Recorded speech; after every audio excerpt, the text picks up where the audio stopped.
شیخ کے گرد حالا ہے ایک نور کا، شیخ کے گرد حالا ہے ایک نور کا، شیخ کے گرد حالا ہے ایک نور کا، شیخ کے گرد حالا ہے ایک نور کا، عکس اللہ کبھی عکس آقا کبھی عکس اللہ کبھی عکس آقا کبھی، شیخ کا روپ سیر خدا و نبی، شیخ کا روپ سیر خدا و نبی، رنگے اللہ کبھی رنگے آقا کبھی رنگے اللہ کبھی رنگے آقا کبھی رنگے اللہ کبھی رنگے آقا کبھی۔ کہیں داڑھی سے اور آقا جی حیات النبی ہیں، اور یہ تصور کریں شاید حقیقت ہو جائے، اور آقا جی نے حجاب اٹھا دیے ہیں اور ہم سب جیسے ان کے سامنے ہیں، اور میں آپ کے ساتھ ہوں، اور آپ کو اپنے بائیوں میں لے کے آقا جی کو کہہ رہا ہوں، اور آپ بھی میرے ساتھ کہہ رہے ہیں انشاءاللہ، یا وجہ اللہ یا وجہ اللہ یا وجہ اللہ یا وجہ اللہ یا وجہ اللہ یا وجہ اللہ، دخیل اللہ ثم دخیلکم، دخیل اللہ ثم دخیلکم، دخیل اللہ ثم دخیلکم، یا وجہ اللہ یا وجہ النبی یا وجہ اللہ یا وجہ النبی یا وجہ اللہ یا وجہ النبی،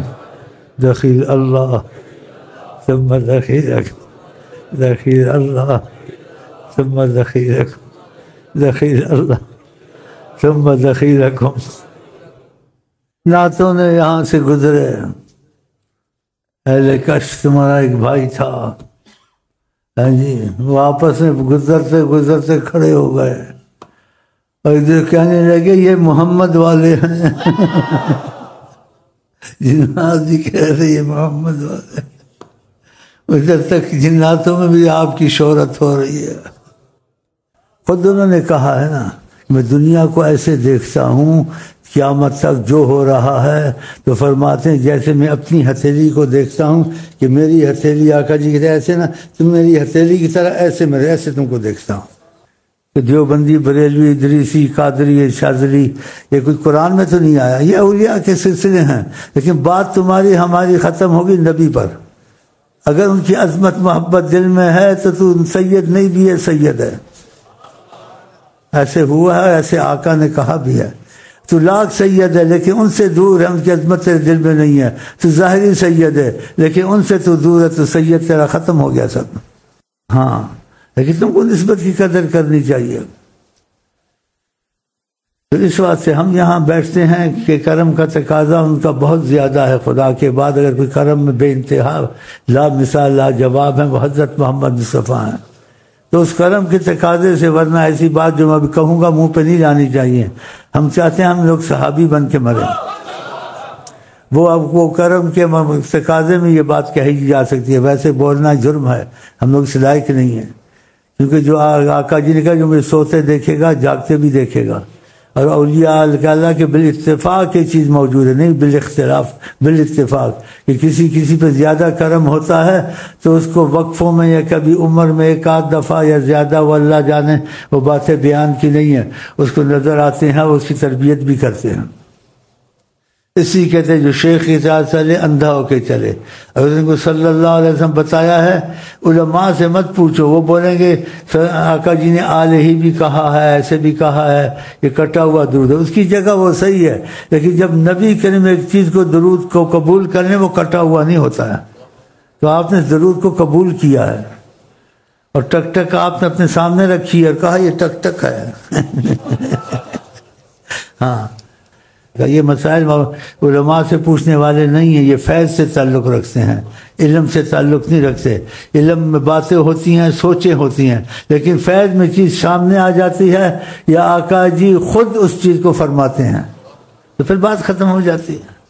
کبھی نہ سمجھنا کہ وہ جا چکے ہیں، کبھی نہ سمجھنا کہ وہ جا چکے ہیں. خدا کی قسم وہ، خدا کی قسم وہ حیات النبی ہے. خدا کی قسم وہ حیات النبی ہے. خدا کی قسم وہ حیات النبی. اور کتنے حوالے آپ کے دیتا ہوں، یہ ان کو شمار کرتے ہیں جیسے لوگوں میں کوئی فوت ہو جاتا ہے. ایسا نہیں ہے، ایسا نہیں ہے، لیکن ظاہر میں ایسا ہے، لیکن حقیقت میں ایسا نہیں ہے. جیسے ظاہر میں وہ سوتے ہیں لیکن حقیقت میں نہیں سوتے ہیں، کیونکہ اللہ نہیں سوتا ہے، وہ اللہ کے نور سے بنے، وہ نہیں سوتے ہیں. لیکن ظاہر میں سوتے ہیں کہ تم کو سونے کے احکام سکھانے ہیں، وضو کے احکام سکھانے ہیں، وضو سونے سے ٹوٹ جاتا ہے تو وہ پھر سو کے وضو کیوں نہیں کرتے تھے؟ اٹھتے تھے وضو نہیں کرتے تھے، سو کے اٹھتے فوراً نماز شروع کر دیتے. تو سوتے نہیں تھے نا. تو حیات النبی ہیں، اللہ کے نور سے بنے ہیں، ان کا مادہ نور الہی ہے. جی جو جعلی پیروں کو دیکھتے ہیں یا غلط بات ہوتی ہے وہ کہتے ہیں دیکھیں پیر کیا کر رہے ہیں، مرید کیا کر رہے ہیں. جو اصلی پیر ہیں ان کی بات ہی نہیں کرتے ہیں. تو جعلی نقلی حکومت میں بھی ہوتا ہے، سامان میں بھی ہوتا ہے، پیروں میں بھی ہوتا ہے، یہ تو سب جگہ ہوتا ہے. تو تم جعلی کے پیچھے کیوں نہیں لگتے؟ جعلی کے پیچھے لگتے ہو، تم اصلی کو کیوں نہیں ڈھونڈتے ہو؟ تو اہل حدیث جس نے کلمہ پڑھ لیا وہ سب اہل حدیث ہیں، اہل قرآن ہیں. یہ امتیاز سے اہل حدیث کہنا یہ فتنہ پر بچانا ہے. ہم سب ایک ہیں، ہم سب ایک ہیں، لیکن جس چیز میں اختلاف ہو اس کو چھوڑ دینا چاہیے.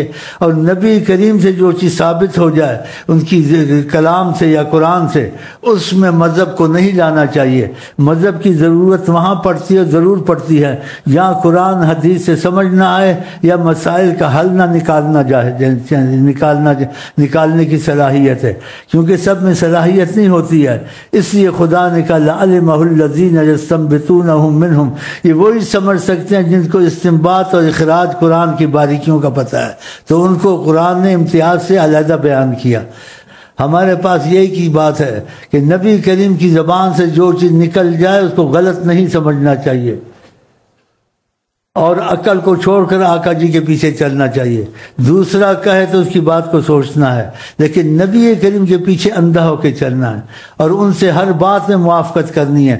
اس کو عقل سے نہیں سوچنا ہے، اس کو عقل کے معیار پہ نہیں لانا ہے، کیونکہ نبی کریم کا امتیاز ہے بنسبت دوسروں کے.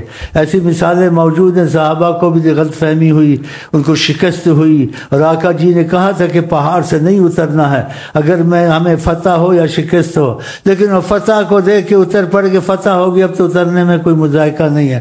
آقا نے کہا تھا فتح ہو شکست نہیں اترنی، وہ اترے، ابو سفیان نے حملہ کیا، شکست ہو گئی. دیکھا فتح شکست میں بدل گئی. تو اندازہ ان کا صحیح نہیں نکلا. تو نبی کریم جو جانتے ہیں کوئی نہیں جانتا ہے. تو بہرحال یہ یہاں بحث کے معاملے نہیں کرنے ہیں، ایک ہی بات کرنی، جو چیز آقا سے ثابت ہو جائے اور قرآن سے ثابت ہو جائے اس میں بحث نہیں کرنی ہے، اس کو اندھا ہو کے ماننا ہے. عقل میں آئے وہ نہ آئے، کوئی دوسرا بولے تو اس کو سمجھنا ہے، سوچنا ہے. تو میری سمجھ آپ کی سمجھ میں بات آ رہی ہے؟ بس یہ بات ہے. تو آپ کو ہر چیز میں موافقت رسول اللہ کی ہونی چاہیے. آپ کو پکا بریلی، پکا دیوبندی، پکا سنی شیعہ نہیں بننا چاہیے، پکا عاشق رسول، پکا عاشق رسول. ہاں، باقی پکا دیوبندی بریلی تب بنے کہ کسی دیوبندی یا بریلی نے علم کو عبور کیا ہو. علم کو عبور کوئی کر سکتا ہے؟ تو جتنا سمجھ آئے، باقی واللہ عالم. اور جو کس طریقے سے چیزیں ثابت ہوں، سمجھ میں جو آ جائے مان لیں، جو نہ آئیں واللہ عالم۔ کتنی اچھی بات قرآن نے سکھائی، آقا جی نے سکھائی کہ جو چیز سمجھ میں نہ آئے فردوہ الی اللہ والرسول، اس چیز کو خدا رسول کے حوالے کرو اور اس کے اختلاف میں مت پڑو۔ پھر اختلاف کو چھوڑ دینا چاہیے نا، جب آقا جی منع کرتے ہیں، اگر اختلاف کو چھوڑ دیا تو آپ کو بڑا فائدہ ہوگا۔